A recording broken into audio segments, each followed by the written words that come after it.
Hello everyone, ಎಲ್ರಿಗೂ ನಮಸ್ಕಾರ. Welcome back to my YouTube channel. ಎಲ್ರು ಹೇಗಿದ್ದೀರಾ? ಆರಾಮಾಗಿದ್ದೀರಾ ಅಂತ ಅನ್ಕೊಳ್ತೀನಿ. ನಾನು ತುಂಬಾ ಚೆನ್ನಾಗಿದ್ದೀನಿ. ಫ್ರೆಂಡ್ಸ್, ಇವತ್ತಿನ ಬ್ಲಾಗ್ ಅಲ್ಲಿ ಹೋಟೆಲ್ಗಿಂತ ರುಚಿಯಾಗಿರುವಂತ ಸಾಂಬಾರ್ನ ಹೇಗೆ ಮಾಡೋದು ಅಂತ ನೋಡೋಣ.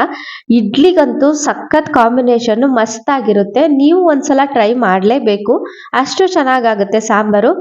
ಏನಿಲ್ಲ, ಸಿಂಪಲ್. ಒಂದ್ ಕುಕ್ಕರ್ಗೆ 2 ಹಿಡಿಯುವಷ್ಟು ತೊಗರಿ ಬೇಳೆ ಮತ್ತೆ 1 ಹಿಡಿಯುವಷ್ಟು ಹೆಸರು ಬೇಳೆ, ಮೀಡಿಯಂ ಸೈಜ್ದು ಒಂದು ಈರುಳ್ಳಿ, ಟೊಮ್ಯಾಟೊ ದಪ್ಪದಾಗಿ ಕಟ್ ಮಾಡ್ಕೊಂಡು ಅದ್ರೊಳಗಡೆ ಹಾಕೊಂಡು, ಹಾಗೇನೆ ಸ್ವಲ್ಪ ಅರಿಶಿನ ಮತ್ತೆ ಸ್ವಲ್ಪ ಉಪ್ಪು ಮತ್ತೆ ಬೇಯಕ್ಕಾಗುವಷ್ಟು ನೀರ್ನ ಹಾಕೊಂಡು ಲಿಡ್ನ ಕ್ಲೋಸ್ ಮಾಡಿ ಒಂದ್ 4ರಿಂದ 5 ವಿಷಲ್ ಹಾಕಿಸ್ಕೊಳ್ಳಿ. ಯಾಕೆ ಅಂದ್ರೆ ಬೇಳೆ ಟೊಮ್ಯಾಟೊ ಎಲ್ಲ ನೀಟಾಗಿ ಬೇಯಬೇಕು. ಆದ್ರಿಂದ ಎಷ್ಟು ಚೆನ್ನಾಗಿ ಬೇಯಿಸ್ಕೊಂತೀವೋ ಅಷ್ಟು ಸಖತ್ತಾಗತ್ತೆ. ನಾನು ಇದನ್ನ ಮಾಡೋದಕ್ಕೆ ಸಾಂಬಾರ್ ಪೌಡರ್ ಏನು ಯೂಸ್ ಮಾಡ್ತಿಲ್ಲ, ನಾನೇನೆ ಪ್ರಿಪೇರ್ ಮಾಡ್ಕೊಂತಿದ್ದೀನಿ. ಅದಕ್ಕೆ ಒಂದು ಪಾತ್ರೆಗೆ ಒಂದು 3 ಮೆಣಸು, ಒಂದು 2 ದಳದಷ್ಟು ಅನಾನಸ್ ಫ್ಲವರು, ಹಾಗೆ ಒಂದು 3 ಲವಂಗ, ಒಂದ್ ಸ್ವಲ್ಪ ಚಕ್ಕೆ, ಒಂದು ಏಲಕ್ಕಿನ ಹಾಕಿ ಒಂದ್ ಸ್ವಲ್ಪ ಟೈಮು ಅದನ್ನ ನೀಟಾಗಿ ಫ್ರೈ ಮಾಡ್ಕೊಂತೀನಿ. ನಾವ್ ಈ ತರ ಫ್ರೆಶ್ ಆಗಿ ಅವಾಗ್ಲೇನೆ ಮಾಡ್ಕೊಳ್ಳೋದ್ರಿಂದ ಟೇಸ್ಟು ಇನ್ನ ಡಬಲ್ ಆಗತ್ತೆ. ಹಾಗಾಗಿ ನಾನು ಯಾವಾಗ್ಲೂ ಇಡ್ಲಿಗೆ ಸಾಂಬಾರ್ ಮಾಡ್ಬೇಕು ಅಂದ್ರೆ ಪ್ರತಿ ಸಲ ಮಾಡ್ಬೇಕಾದ್ರೂ ನಾನು ಇದೇ ತರನೇ ಮಾಡೋದು. ನೆಕ್ಸ್ಟ್ ಇದು ಸ್ವಲ್ಪ ಫ್ರೈ ಆದ್ಮೇಲೆ ನಾನು ಇಲ್ಲಿ 2 ಟೇಬಲ್ ಸ್ಪೂನ್ ಆಗುವಷ್ಟು ಧನಿಯಾ ಬೀಜನ ತಗೊಂಡಿದ್ದೀನಿ. ಅದನ್ನು ಸಹ ಹಾಕೊಂಡು ಒಂದು 50 ಸೆಕೆಂಡ್ ನೀಟಾಗಿ ಅದನ್ನ ಫ್ರೈ ಮಾಡ್ಕೊಂತೀನಿ. ನಾವು ಮತ್ತೆ ಬೇರೆ ಕಾಳುಗಳನ್ನೆಲ್ಲ ಹಾಕೋತೀವಿ, ಅದಕ್ಕಿಂತ ಮುಂಚೆ ಧನಿಯಾ ಸ್ವಲ್ಪ ನೀಟಾಗಿ ಫ್ರೈ ಆಗ್ಬೇಕು. ಅದಕ್ಕೆ ಮೊದಲು ಇದನ್ನ ನೀಟಾಗಿ ಫ್ರೈ ಮಾಡ್ಕೊಂಡ್ಬಿಡೋಣ ಅಂತ ಅನ್ಕೊಂಡು ಫ್ರೈ ಮಾಡ್ಕೊಂತಿದ್ದೀನಿ ಅಷ್ಟೇನೆ. ನನ್ ಮಗಂಗಂತೂ ಈ ತರ ಮಾಡೋ ಸಾಂಬಾರ್ ಅಂದ್ರೇನೆ ತುಂಬಾ ಇಷ್ಟ. ಅವನು ಹೋಟೆಲ್ಗಿಂತ ನಾನ್ ಮಾಡೋ ಸಾಂಬಾರ್ನೆ ತುಂಬಾ ಇಷ್ಟ ಪಡ್ತಾನೆ, ಅಷ್ಟು ಚೆನ್ನಾಗ್ ಆಗತ್ತೆ ಇದು. ನೆಕ್ಸ್ಟ್ ಇದಕ್ಕೆ 1 ಟೇಬಲ್ ಸ್ಪೂನ್ ಅಷ್ಟು ಜೀರಿಗೆ ಹಾಕೊಂಡಿದ್ದೀನಿ. ಆಮೇಲೆ ನಾನು ಇಲ್ಲಿ ಬೇಳೆಗಳನ್ನ ಏನೇನ್ ಯೂಸ್ ಮಾಡ್ತಿದ್ದೀನಿ ಅಂದ್ರೆ 1 ಟೇಬಲ್ ಸ್ಪೂನ್ ಅಷ್ಟು ತೊಗರಿ ಬೇಳೆ, ಕಡಲೆಬೇಳೆ, ಉದ್ದಿನ ಬೇಳೆ ಮತ್ತೆ ಹೆಸರು ಬೇಳೆ, ಹಾಗೇನೆ ಒಂದು 20 ಕಾಳಷ್ಟು ಮೆಂತ್ಯ, ಇಷ್ಟನ್ನ ನಾನು ಯೂಸ್ ಮಾಡ್ತಿದ್ದೀನಿ. ಇದನ್ನೆಲ್ಲ ಹಾಕೊಂಡು ನೀಟಾಗಿ ಫ್ರೈ ಮಾಡ್ಕೋಬೇಕಾಗುತ್ತೆ. ಮೀಡಿಯಂ ಫ್ಲೇಮ್ಗಿಂತ ಕಡಿಮೆ ಅಂದ್ರೆ ಲೋ ಫ್ಲೇಮ್ ಅಲ್ಲಿ ಇಟ್ಕೊಂಡು ನೀಟಾಗಿ ಒಂದು 2 ನಿಮಿಷ ಅದನ್ನ ಹುರ್ಕೊಬೇಕಾಗತ್ತೆ. ಅರೋಮ ಎಷ್ಟು ಚೆನ್ನಾಗಿ ಬರ್ತಿರುತ್ತೆ ಅಂತ ಅಂದ್ರೆ ಇದ್ರಿಂದನೇ ಗೊತ್ತಾಗುತ್ತೆ ಸಾಂಬಾರು ಎಷ್ಟು ಟೇಸ್ಟ್ ಆಗ್ಬಹುದು ಅಂತ. ನಮ್ಮನೇಲಿ ಹೀಗೇನೆ ಏನೋ ಫಂಕ್ಷನ್ ಮಾಡ್ಬೇಕಾದ್ರೆ ಏನೋ ಬೇಕು ಅಂತ ಭಟ್ರ ಹತ್ರ ಇಸ್ಕೊಬರಕ್ ಹೋಗಿದ್ದೆ. ಅವಾಗ ಅವರು ಈ ತರ ಫ್ರೈ ಮಾಡ್ಕೊಂತಿದ್ರು. ನಾನು ಇದೇನಕ್ಕೆ ಅಂತ ಕೇಳ್ದೆ. ಅವಾಗ ಅವ್ರು ಹೇಳಿದ್ರು, ಇಡ್ಲಿ ಸಾಂಬಾರ್ಗೆ ಈ ತರ ಫ್ರೈ ಮಾಡ್ಕೊಂಡು ಅವಾಗ್ಲೇ ಇನ್ಸ್ಟಂಟ್ ಆಗಿ ಮಾಡಿದ್ರೆ ಟೇಸ್ಟ್ ತುಂಬಾ ಚೆನ್ನಾಗಿರತ್ತೆ ಅಂತ. ನಾನು ಅವಾಗ ಒಂದ್ಸಲ ನೋಡಿದ್ದೆ, ಅದಕ್ಕೆ ನಾನು ಅವಾಗಿಂದ ಇದೇ ತರ ಯೂಸ್ ಮಾಡಿನೇ ನಾನು ಸಾಂಬಾರ್ನೆಲ್ಲ ಮಾಡೋದು. ಟೇಸ್ಟ್ ಮಾತ್ರ ನಿಜ ಸಖತ್ತಾಗತ್ತೆ. ನೀವು ಒಂದ್ಸಲ ಟ್ರೈ ಮಾಡಿ ಖಂಡಿತವಾಗ್ಲು. ನಾನು ಅದನ್ನೆಲ್ಲ ಫ್ರೈ ಮಾಡ್ಕೊಂಡು ತಣ್ಣಗಾಗಕ್ಕೆ ಎತ್ತಿಡ್ದೆ.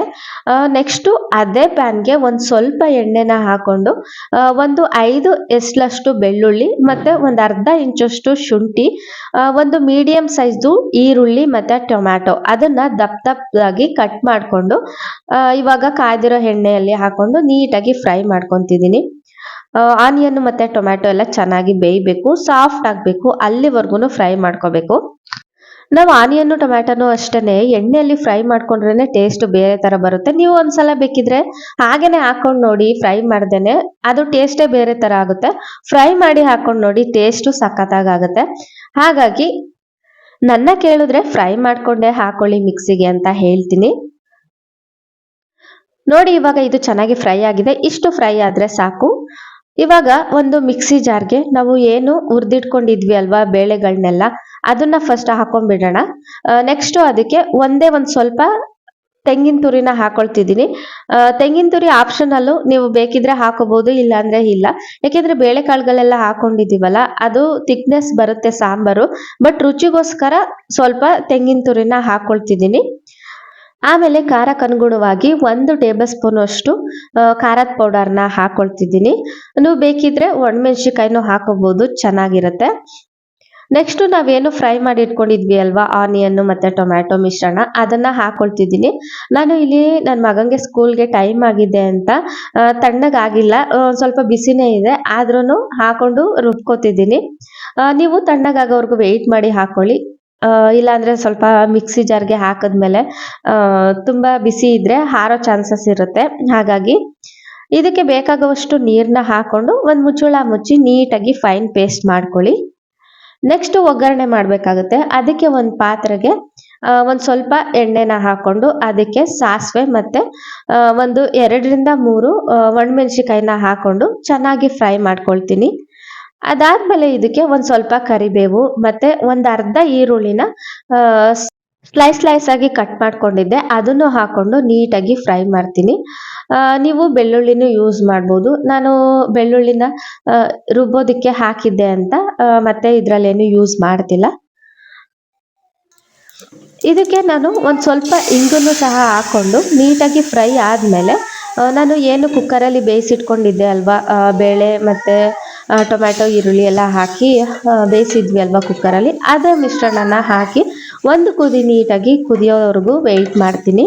ಇದಾದಮೇಲೆ ನಾವು ಏನು ರುಬ್ಬಿದ್ವಿ ಅಲ್ವಾ ಮಸಾಲೆ, ಅದನ್ನು ಸಹ ಹಾಕಿ ಅದು ಒಂದು 3 ಮಿನಿಟ್ಸು ಚೆನ್ನಾಗಿ ಕುದಿಬೇಕು. ನಾವು ಸಾಂಬಾರು ಪಲ್ಯ ಏನೇ ಆದರೂ ಅಷ್ಟೇ ಅದು ಚೆನ್ನಾಗಿ ಕುದ್ದಷ್ಟು ರುಚಿ ಜಾಸ್ತಿ ಆಗ್ತಾನೆ ಹೋಗುತ್ತೆ. ಹಾಗಾಗಿ ಸ್ವಲ್ಪ ಜಾಸ್ತಿನೇ ಕುದಿಸಿ ಚೆನ್ನಾಗಿ ಸಾಂಬಾರು ಪಲ್ಯ ಎಲ್ಲದನ್ನು ಅಷ್ಟೇ. ಇವಾಗ ನಾನು ಮಿಕ್ಸಿ ಜಾರ್ಗೆ ಒಂದು ಸ್ವಲ್ಪ ನೀರನ್ನ ಹಾಕೊಂಡು ತೊಳೆದು ಮತ್ತೆ ಪಾತ್ರೆ ಒಳಗಡೆ ಹಾಕ್ಕೊಳ್ತಿದ್ದೀನಿ. ಇದನ್ನು ಚೆನ್ನಾಗಿ ಕುದಿಸೋದ್ಮೇಲೆ ನಮಗೆ ಕನ್ಸಿಸ್ಟೆನ್ಸಿ ಎಷ್ಟು ಬೇಕೋ ಅಷ್ಟು ನೋಡಿಕೊಂಡು ನೀರನ್ನ ಹಾಕೊಬೇಕಾಗತ್ತೆ. ಕೆಲವೊಬ್ರು ಇಡ್ಲಿಗೆ ಸ್ವಲ್ಪ ನೀರ್ ತರ ಇರಲಿ ಸಾಂಬಾರ್ ಅಂತ ಅನ್ಕೊಳ್ತಾರೆ, ಕೆಲವೊಬ್ರು ಸ್ವಲ್ಪ ಗಟ್ಟಿ ಇರಲಿ ಅಂತ ಅನ್ಕೊಳ್ತಾರೆ. ಅದಕ್ಕೆ ನಿಮಗೆ ಯಾವ ಥರ ಕನ್ಸಿಸ್ಟೆನ್ಸಿ ಬೇಕು ಆ ಥರ ನೀರನ್ನ ಹಾಕ್ಕೊಂಡು ನೀಟಾಗಿ ಮಿಕ್ಸ್ ಮಾಡಿಕೊಂಡು ಮತ್ತು ರುಚಿಗೆ ತಕ್ಕಷ್ಟು ಉಪ್ಪನ್ನು ಹಾಕ್ಕೊಂಡು ಕುದಿಸ್ಕೊಳ್ಳಿ. ನಾವು ಬೇಳೆ ಎಲ್ಲ ಬೇಯಬೇಕಾದ್ರೆ ಒಂದು ಸ್ವಲ್ಪ ಉಪ್ಪನ್ನ ಹಾಕ್ಕೊಂಡಿದ್ವಿ, ಹಾಗಾಗಿ ಉಪ್ಪನ್ನ ಸ್ವಲ್ಪ ನೋಡಿ ಹಾಕ್ಕೊಳ್ಳಿ. ಇವಾಗೆಲ್ಲ ಆದಮೇಲೆ ಒಂದು 10 ಮಿನಿಟ್ಸು ಇಲ್ಲ 15 ಮಿನಿಟ್ಸು ನೀಟಾಗಿ ಲೋ ಫ್ಲೇಮಲ್ಲಿ ಸಾಂಬಾರನ್ನ ಚೆನ್ನಾಗಿ ಕುದಿಸಿದ್ರೆ ನಮಗೆ ಸಾಂಬಾರ್ ರೆಡಿ ಆಗುತ್ತೆ. ಹಾಗೆಯೇ ನಾನು ಇಡ್ಲಿ ಜೊತೆ ಸರ್ವ್ ಮಾಡ್ತಿದ್ದೀನಿ ಇವತ್ತು ಸಾಂಬಾರು.